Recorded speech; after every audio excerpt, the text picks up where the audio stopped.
She was an extraordinary person. You all know her, of course, from reading about her in the book. But she was a real person, too, which most people are.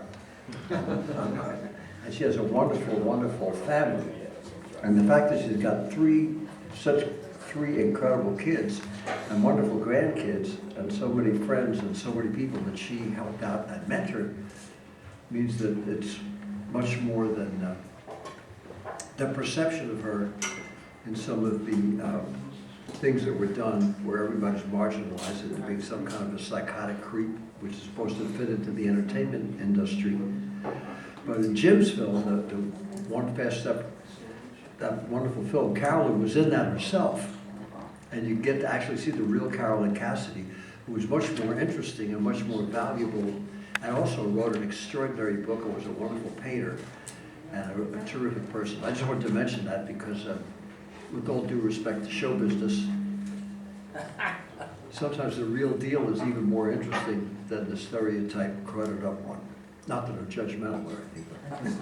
But. So this is what I wrote for her. I sent it to Steve and he asked me to read it and I'm delighted.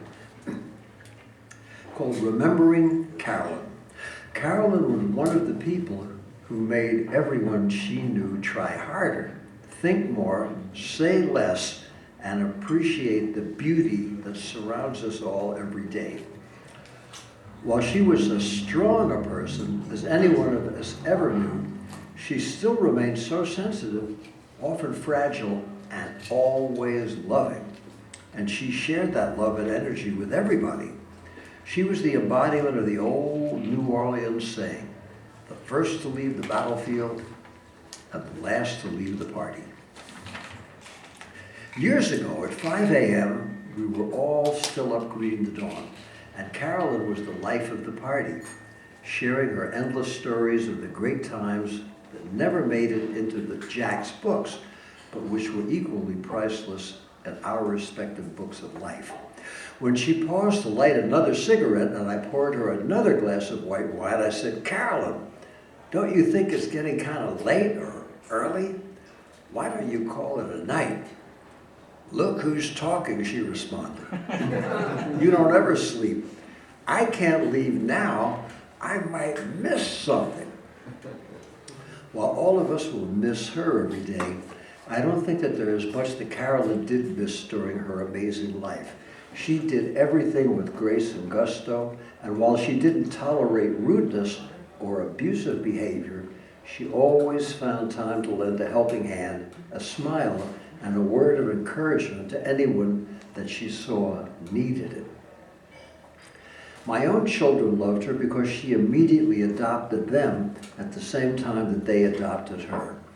In addition to her achievements as a visual artist, which was her first love, she was a fantastic writer, and her book remains a classic and sets the standard for all future writings about Jack and Neil. She never allowed herself or her feelings about Jack, Neil, or any of us to be tainted by the corporate merchandising version of what beat was supposed to be about, as a definition of a select group of Neanderthal, untalented, infantile, whining morons. She spent years patiently answering thousands of questions from anyone who approached her, as well as letters, emails, and interviews, recalling her own experiences during a very special era where the seeds were sown for today's higher level of artistic expression and appreciation. All a result of the inspiration of the work done by Jack, Neil herself, and so many others in literature, music, the theater, film, and dance a half a century ago. She knew about it because she was there and part of it all, and proud to have made her own contribution to our collective efforts to try to bring some light, compassion, respect for one another, and appreciation of the creativity that we're all blessed to share. Like Jack, Carolyn always referred to beat as the state of being beatific. And like Jack and Neil, you didn't need a press kit, a career counselor, a lawyer, or a special inside person to speak to her. She was 100% for real and open to all. That's why I always called her Lady Carolyn, because she was a true aristocrat.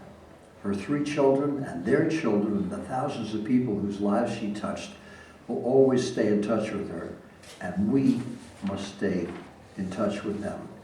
To paraphrase her favorite jazz poet, Shakespeare, when she told me how she, Neil, and Jack would read Hamlet aloud in the kitchen, Horatio would have said today, "Good night, sweet Lady Caroline, and flights of angels sing thee to thy rest."